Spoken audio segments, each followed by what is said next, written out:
What is up, everyone? JD here. I hope you're all doing well today. Today I am really excited to bring you a review of the Demko AD20.5. The AD20.5 has a 3.2 inch Austin A clip point blade that's been stone washed and really well done. It has 4.5 inch Grivery handles with a overall length of 7.7 inches. The claim weight 3.5 ounces. Let's check and see what the actual weight is on this bad boy. There we go.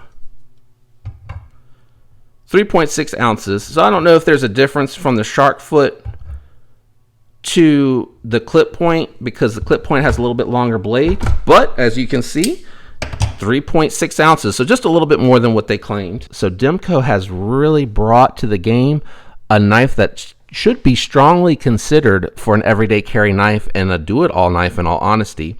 As you can see here, this one has the shark lock, very fun, very fidgetable, thumb studs so that you can deploy it very easily, reverse flick, very, very good. Ever since I've taken it apart, cleaned it, and oiled it, and I've done a little bit of break-in, the action on this knife has been fantastic, very superb, and I've really grown to appreciate the knife a whole lot. Ergonomics are really well done. It does have a definitive place for the index finger, and then the rest of the hands can kind of fall in line anywhere on the knife. It does have really well done jimping here on the back of the spine for either the shark's foot or the clip point, depending on which variant you have and or are interested in. Clip point is going to be a little bit better at the poking staffs. It has a very acute point so that you can poke into your cardboard, for example, and then you can power through the cut that you need to do. The thumb stud and your thumb position are going to ensure that you don't come into that sharpening choil, which is just enough to give you an edge to sharpen, which I appreciate. It's better than nothing as far as resharpening a knife that you're going to use a lot. It is fairly thin behind the edge for what it's intended for. It's a very thin knife. It is thin right behind the edge and then immediately thickens up here into the strong part of the knife with a very beefy spine. And as you can see here, it does have a very acute tip, but it is very strong, and I would not worry about that breaking on any type of task. Before I get into any more of the knife, what I'm going to go ahead and do next is just throw some comparisons out here. We'll do some comparable knives. So the difference between the comparison and the comparable is just to give you an idea. Comparable is like, here are some knives that are like this and probably targeted by this knife, and then the comparisons are just knives that I have that I believe are popular, recognizable in size, so that you guys get a really good frame of reference for how big this knife is. Now, having said that, let's go ahead and jump into the first comparison knife, and that is going to be the Spyderco Yojimbo 2. This one's going to come back out later, guys, because I think this is right there where this knife is targeted, to be honest with you. This has a 3.125 inch coated 20 CV blade, because this is the DLT trading exclusive. The stock standard base model, whatever you want to call it, comes with S30V. This has the 4.5 inch G10 done in a sand color, 7.5 inches overall, and coming in at 4 ounces. So very lightweight, especially when you consider the Demko's 3.5 ounces. I mean, I won't notice a half an ounce in the pocket or in the hand. That's just me. I'm just saying I'm not that sensitive of an instrument to know the difference. Next up is going to be the Spyderco PM2, aka Paramilitary 2. PM is just a little bit easier to say, I guess. 3.44 inch S45 VN, so a really nice blade upgrade here for 2021, or in 2021, because this is probably not going to be out until 2022. I just realized how close we are to the end of the year. It has a 4.81 inch G10 handle. It does have the Flatanium handles, which completely transforms the ergonomics on this knife. This knife is so comfortable in hand, just falls into place like an old friend. Overall length 8.25 inches, and coming in at a very lightweight and a comparable weight of 3.75 ounces. So 3.5 to 3.75. If you can notice that difference, kudos to you, because I don't think I could tell the difference. That one might be coming back out too, but I'm probably just going to stick with the Yojimbo 2 when I bring these two back out. Let's go ahead and bring out the crossbar locks. All right. First up, the Benchmade Bug Out. The Bug Out has a 3.24 inch S30V blade steel. It has a 4.22 inch G10 handle. Again, Titanium's crossfade handle, which completely transforms the knife again. Overall length, 7.46 inches, and coming in at an ultra lightweight, 2.3 ounces. Under 3 ounces is ultra lightweight on this channel, guys. Let's go ahead and bring out the SIG K320 made by Hogue. This one here has a 3.5 inch S30V blade, coated in this instance, but there is a stonewash version out there as well. I really do like S30V. These knives both do their S30V extremely well. They're going to perform extremely well. 4.5 inch polymer handle. Overall length, 8 inches. Coming in at a 4.16 ounce, and certainly what I would consider a work knife. So those are the crossbar lock comparisons. I will probably be bringing this one back out later so that you guys can understand what I mean when I say comparable knives.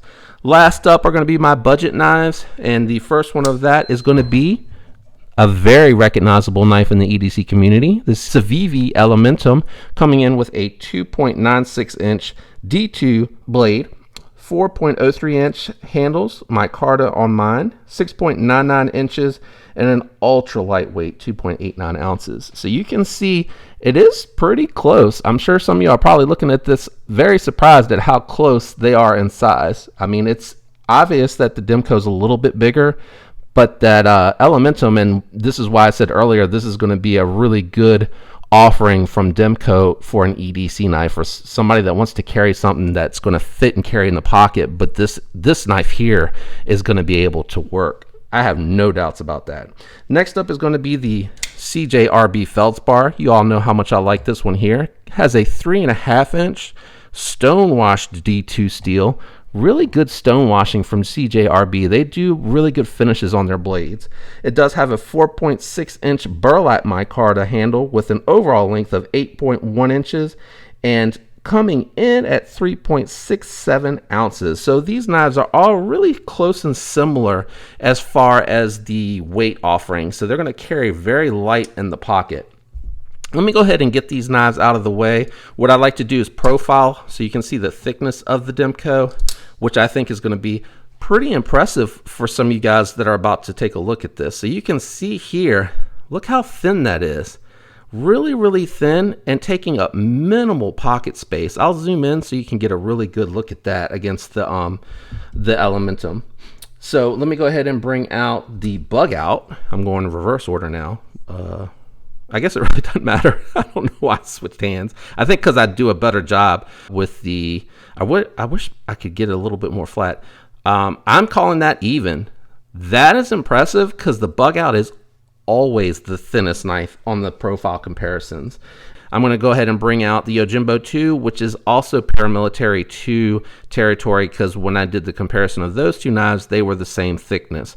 So really comparable to the bug out, and I think that's probably been impressive for a lot of folks. So before I bring out the comparable knives, I just want to talk a little bit more about some of the likes and dislikes about the knife.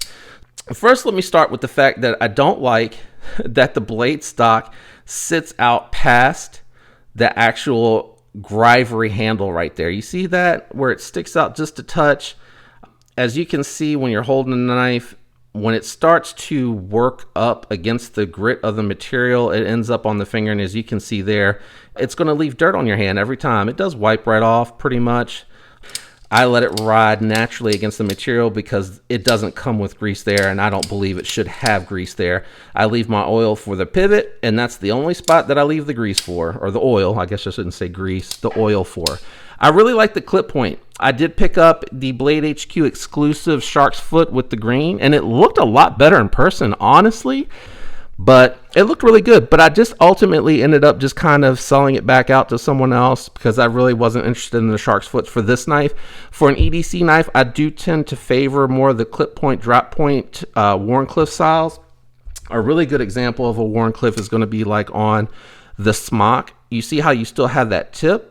That really is going to be something that works really well. And one that I've discovered recently that I really like as well for an EDC knife is going to be the reverse Tonto. It still gives you like a lot of strength out on the tip, but it still gives you enough of a acute point for any type of poking test that you might need to get into, like, say, cardboard. I do like the thumb studs. I think they did a good job. They kept them pretty low. I just wish that they would have decided which one they wanted to go with. I don't know why they have the thumb hole and the thumb stud. I think this thumb stud works better with the Shark Lock, but maybe it's just to give it a little bit of look, I guess. I don't know. Both work. You can see I think you can see I'm using that. It's just not as strong of a deployment. You have to kind of really figure out how to lay it there. And I'm the type that I have to have these fingers out. I've seen others that can do it like this, but I think my middle finger is more attached to my ring finger as far as the webbing, because I have to lock it in here and then flip it like that. So really the thumb studs work better for me. One thing that I didn't like that has kind of changed over time that I want to share is my impression of the Shark Lock. It just needed to be broken in. And I think I kind of rushed to this conclusion, so I'm learning as I go. I rushed to this conclusion on my Manix 2 and found that as it broke in, it became perfect for the tension and what you needed to put into for pressure to activate and actuate the lock. So I am learning that I need to be a little bit more patient, but right out the box, I don't know if the pivot was too tight or if it didn't have enough lube, but the action was really tight, and I was really shocked that it didn't want to be smooth right out the box, because it does have bearings in the pivot. Now these are stainless steel bearings with a stainless steel housing, I guess is the best way to describe it. And what I've also noticed is that they don't sit in there perfectly. They aren't tight on tolerances. They're really thin in the opening, and they kind of can move around a little bit. So I'm not quite sure why they did that. There probably is something to do with the tolerance that needs to be done like that. But I can tell you I have a set of Rocket Glide rings from Skiff on the way that are going to be going in here that have ceramic with the phosphor bronze housing. I just prefer that from a material perspective. They only ever provide a slight improvement I have found with any of the knives that I've installed them on. It's just the desire to have the phosphor bronze and the ceramic bearings. Avoid any sort of stain, rusting issues. My knives don't really get wet too often. There's some occasions where they might get some moisture, but it's just for peace of mind for me. The other thing, I think there's a lot of hardware going on here. I'm not quite sure if they could have done it a little bit different, because this one here is for the stop pin, as you can see there. And then these two are dedicated to the housing of the Shark Lock, which is very interesting how it works. You can see you actually pull up and out to actuate it. And if you push your finger into it, for me, I have found that it becomes more natural because you're pulling it out. And I think my finger is probably toughening up a little bit, but I also think the spring has broken in. So actuating has become a lot nicer. One of the things that I don't like is that it's a little sharp right here on the tip. They did do jimping on either side, but I think if they could have like maybe rounded this off a little bit more, I don't know if you could still grip it as easily, which I think is probably why they didn't. But if they could figure out a way to change this up a little bit more to make it just slightly more comfortable to operate, I would like it a little bit more. It's a small mark for me as far as the operation of the Shark Lock. So I'll be interested to see how this performs long term. And when I do my Rocket Glide install, I'll do a full install so you can see what it looks like on the inside, just in case you haven't seen it. The back spacer, I'm really confused by it. It sits underneath the Greifery handles. I don't know if if you squeeze it enough, perhaps it provides that grip to keep you from sliding on it, but I just don't feel it.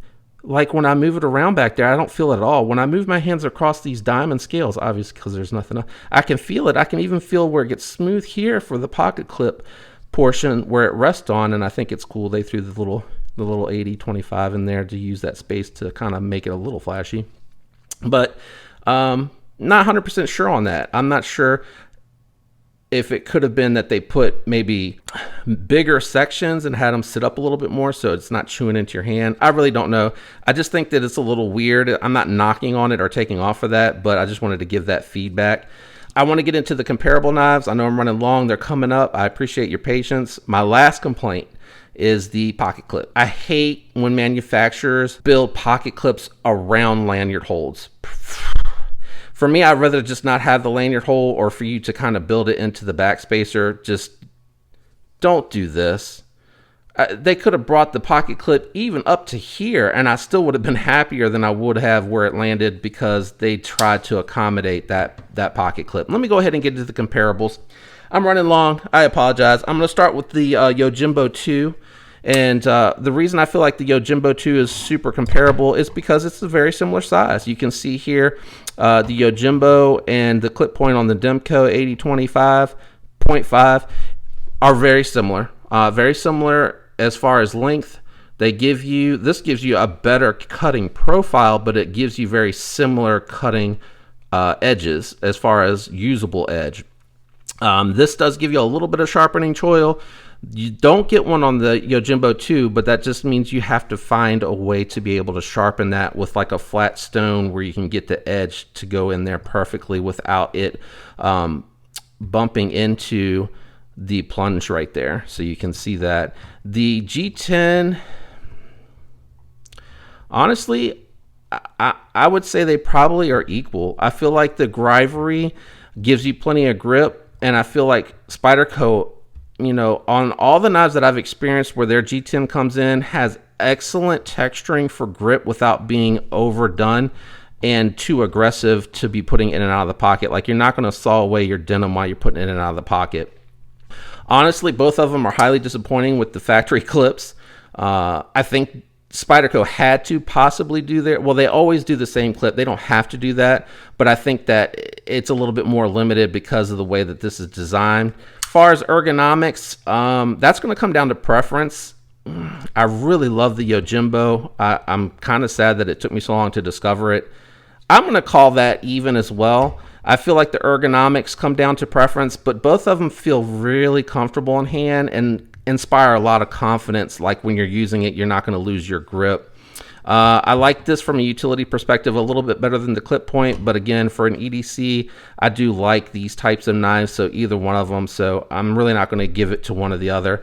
Now, let's talk about the locks, because I'm sure that's what you're probably most interested in. This one here has the compression lock. The way this works is the liner lock is reversed onto the back of the knife, and it compresses it down and pulls it into the stop pin. So you have a little bit different of an operating system here going on. This one here is on phosphor bronze washers, but let me tell you something. Spyderco tunes the shit out of these knives. These knives are awesome, and you really would have a hard time telling me which one is on washers and which one's on bearings, because this is really good action. I mean, it falls shut. So really well done. The compression lock keeps the fingers out of the blade path, and in this instance, very easy to operate. So I really do like the compression lock for all those super strong, out of the way of the blade path. All right, let me bring in the last one that I want to use for the comparison, and that's going to be the crossbar locks. Now, the crossbar lock is going to be an equally strong lock. It is going to get your fingers out of the blade path. It's going to have a little bit of a fidget factor. I had to tighten mine up because I really can't stand having any play in the blade, and you need to have a little bit of blade play in order to be able to get it to deploy. So I really don't like that, and I don't do that on this knife. I keep it nice and tight, and I hope that eventually it'll break in. Now, here's where I think the Shark Lock wins. The Benchmade has very grippy access lock bar ends here for your fingers, and it does operate very smoothly, but it is in a bit of an awkward position. The compression lock is kind of like that too, and I know I didn't mention that, but the compression lock, because it doesn't have the hot spot, very easy to use. This one here, instead of just doing a pinch and close, you got to have it wedged. You have to pull it, and then you got to flick it and close it. So a little bit more goes into operating the crossbar locks, in my opinion. Even if you have it out here, you still have to pinch it down into the meat of the finger, and for me it's tough to do because I have big hands. So that might be, you know, subjective to larger hands operating such a thin knife, but this being just as thin, I feel like I can pinch here and operate it like a light switch much easier. So the advantage is going to go to the Shark Lock over the crossbar lock. They're both equally strong. The spring system that's integrated into the Shark Lock, I feel, is going to be more secure and more reliable over long term. I've already had the spring on both sides of this knife break, and I'm now using aftermarket springs to see how well they've held up. And so far, they're already lasting longer than the factory ones. I think I had it 3 months before mine broke. And I sent it in to get it replaced, and then the other side broke. So I was like, I'm done. The other thing too that I'll mention really quick before I wrap this up is while this crossbar lock is breaking in, it does leave a little bit of residue right on the tip of the actual top of the knife. And while that's happening, you always have a little bit of lock stick. That'll go away with time. When I clean it initially, it works really well. Anyway, so for me, I like the Shark Lock better than the crossbar locks. I think it's probably equal to the compression locks from Spyderco. And I think from a fidget factor, it's equal to the compression lock in my opinion, and slightly superior to the crossbar locks. That is my overall thoughts and impressions on the Demko. I have lots of plans for this knife to take it from something that I really like to something that I really love. And I really am excited to take you on that journey with me. So there's definitely going to be future content coming for the AD20.5. If you enjoyed the video, if you could leave a like, it helps me with the algorithm, up to you. If you do enjoy this content, I'd love to have you follow along. So feel free to subscribe. You guys are fantastic. Such a great community. Thank you for all the support. Until next time, guys, peace.